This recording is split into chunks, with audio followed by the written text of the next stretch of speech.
नमस्कार श्री नितिन मेनन। नमस्ते सर। हमारे लिए बहुत गौरव की बात है कि बुलेटिन ऐप आज इंदौर की एक ऐसी शख्सियत से बात कर रहा है जो न केवल युवा हैं और और जिनकी क्रिकेट के इलाके में एक नई पहचान और एक नया गौरव उनको मिला है जब वो यंगेस्ट आईसीसी के एलीट पैनल में अंपायर के रूप में नॉमिनेट हुए हैं। नितिन जी, आपको बहुत बहुत बधाई बुलेटिन ऐप की तरफ से सबसे पहले। Thank you sir, thank you. कैसा महसूस कर रहे हैं और कितना डिस्टिंक्ट है आपके लिए और कितना इम्पोर्टेंट है ये इस पैनल में शामिल होना? बहुत खुशी की बात है। बेसिकली तो जो भी अंपायर्स हैं वर्ल्ड वाइड, उनका सबका एक एम होता है कि वो आईसीसी की एलीट पैनल में उनको चांस मिले। बिकॉज बेसिकली एलीट पैनल का मतलब होता है कि वर्ल्ड के टॉप 12 अंपायर्स का एक पैनल। तो अगर उसमें एक जगह मिल जाती है तो वर्ल्ड कप करने के ज़्यादा चांसेस बन जाते हैं, तो इसलिए एक अच्छी अपॉर्चुनिटी होती है।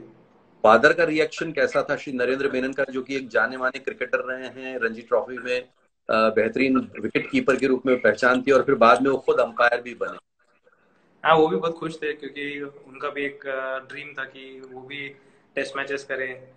तो मतलब एटलीस्ट मैं टेस्ट मैचेस कर रहा हूँ तो एक उनके लिए भी सपना है, सच है, ऐसा हो रहा है उनके लिए। तो मतलब कहते हैं कि जैसे ड्रीम कमिंग ट्रू, इस तरह से वाली बात हो गई है ये। जी जी हाँ। Is it a full time job for you now? हाँ जी, ये अभी ईयरली कॉन्ट्रैक्ट्स रहते हैं आईसीसी से। तो जी। Now we can't do any other job अभी।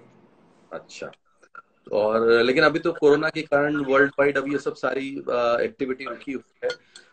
नितिन भाई, आपसे ये पूछना मुझे बहुत ही खुशी दे रहा है कि जब हजारों लोग किसी स्टेडियम में बैठे हुए होते हैं और अपने चहेते क्रिकेटर को विकेट विकेट पर हो रहे हैं, विराट कोहली खेल रहे हैं, दूसरी तरफ से कोई बहुत तेज गति का गेंदबाज आकर पैड पर बॉल लगी नहीं और जोर से 11 खिलाड़ी तो बाद में अपील करते हैं, पूरा पूरा स्टेडियम अपील करने लगता है, तो सारा प्रेशर 13 खिलाड़ियों का प्लस वो 30,000 40,000 लोगों का एक शख्स पर आ जाता है जिसको हम अंपायर के रूप में जानते हैं।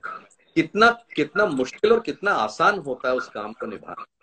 सर बेसिकली तो अगर हम अगर एक्सपीरियंस होके अगर इंटरनेशनल क्रिकेट करते हैं तो फिर ये सब प्रेशर हमको महसूस नहीं होता, बिकॉज हमको आदत हो जाती है फिर इन सब चीज़ों के लिए। और हम हमारी ट्रेनिंग इस तरह हो जाती है कि हमको सिर्फ ये देखना है कि बॉल और बैट, बस इसका गेम है, ना कि विराट कोहली खेल रहा है या स्टेडियम के अंदर 50,000 पब्लिक सपोर्ट कर रही है। वो इट सब डजंट चीज़ें हमें मैटर। ध्यान रखनी है। It doesn't matter. और ये बात भी होती है कि आपने ये बड़ी पते की बात कही कि कहा गया है कि उन खेल के उन ओवर्स के दौरान मतलब वो सबसे इम्पार्शियल व्यक्ति होता है जो किसी देश का प्रतिनिधित्व करता है, अंपायर यानी अंपायर होता है, और वो खेल खेल की क्वालिटी को ऊंचा ले जाने में हमेशा मददगार साबित होता है क्योंकि इतनी इतनी नजरें उसको देख रही होती है। जी जी, बिल्कुल सही। ये कितने मैचेस के बाद में नितिन भाई मुमकिन हो पाया एलीट पैनल में आना? बेसिकली तो मेरा इंटरनेशनल पैनल में 2016 में सिलेक्शन हुआ था बीसीसीआई का। अच्छा। तो बेसिकली देखा जाए तो 4 साल लगे हैं मुझे एलिट पैनल में आने के लिए। उस तो इस बीच में कुछ टेस्ट मैचेस किया आपने? अभी 3 टेस्ट मैचेस कर चुका हूँ मैं। कौन कौन और से थे? पहला मेरा टेस्ट मैच था अफगानिस्तान और वेस्ट इंडीज का। अच्छा। फिर दूसरा? बीच में अभी 2020 जनवरी में मैंने 2 टेस्ट मैचेस करे थे, जिम्बाब्वे वर्सेस श्रीलंका के। और थर्ड? अच्छा, वो दो दोनों मैचेस दो, जीते थे। दो, दो, दो दो टेस्ट मैचेस मैच। जीते थे, बराबर बराबर। एक बात पूछने की, क्योंकि बुलेटिन के साथ में बहुत युवा दर्शक और उसमें आने वाले लोग जो हैं यंगस्टर्स हैं, तो आपसे ये पूछना मुझे बहुत एक्साइटमेंट दे रहा है कि जैसे खिलाड़ी को अपनी फिटनेस के लिए, दो तरह की फिटनेस के लिए, मेंटल और फिजिकल फिटनेस के लिए बहुत ध्यान देना पड़ता है, और वो उसका एक महत्वपूर्ण टूल है, उसका शरीर, उसका मन और उसका दिमाग।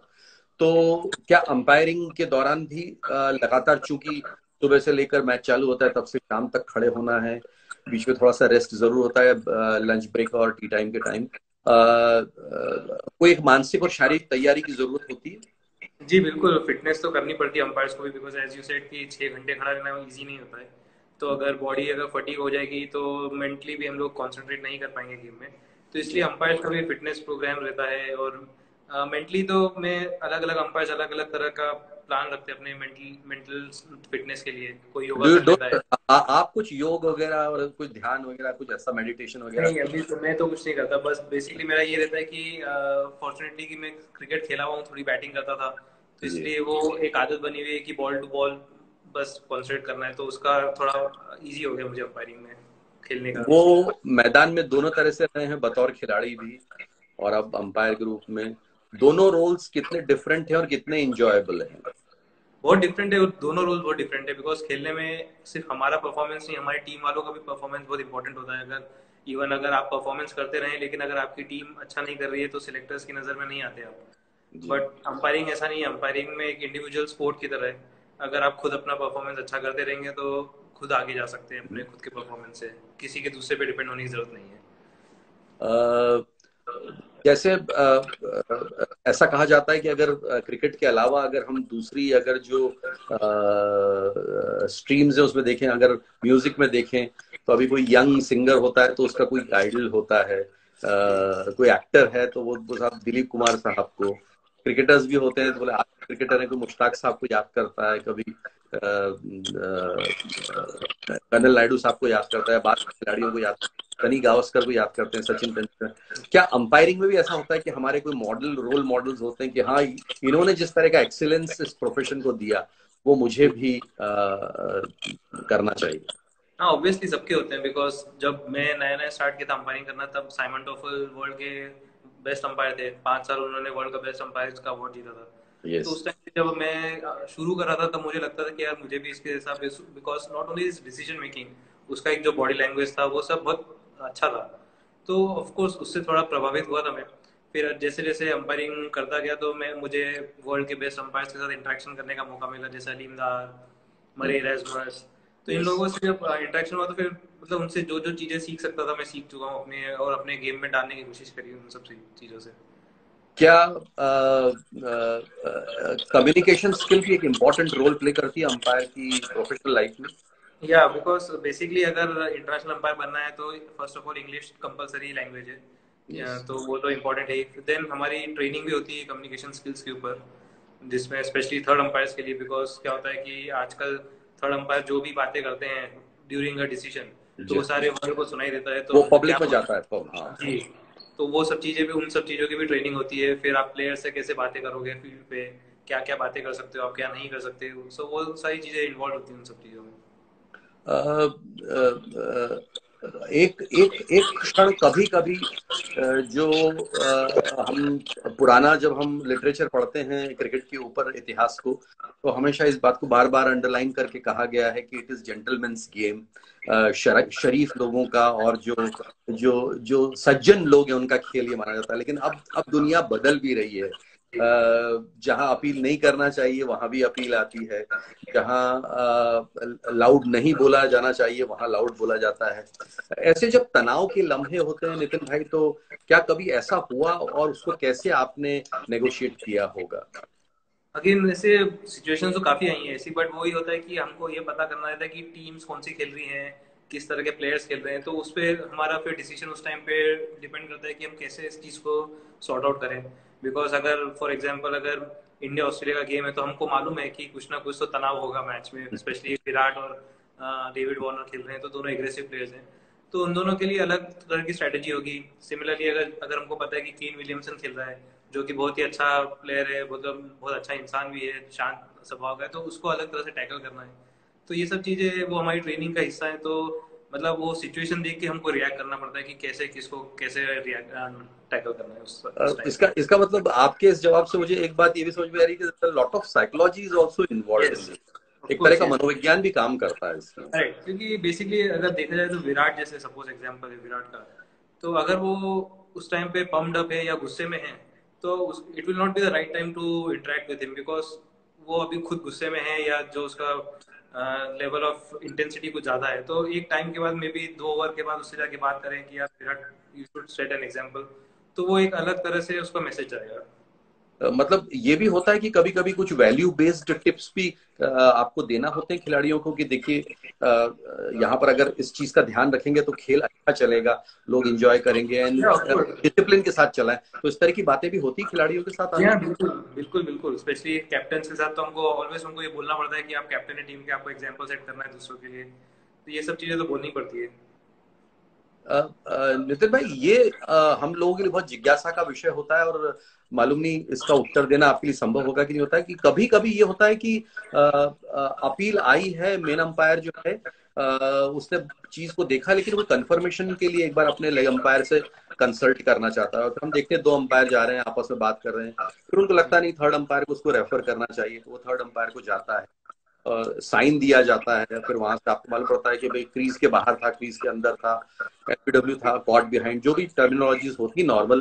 तो वो जो लेग अंपायर से आपके एसोसिएट अंपायर से आपकी जो बातचीत होती है वो कितनी कॉर्डियल होती है, और उसका एक दूसरे के साथ में एक बेहतर कम्युनिकेशन होना कितना जरूरी होता है उस वक्त?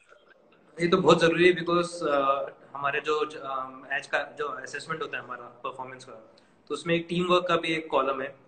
तो जो टीम वर्क हम दोनों अंपायर्स के बीच में है वो कैसा था वो भी जज करते हैं मैच रेफरीज।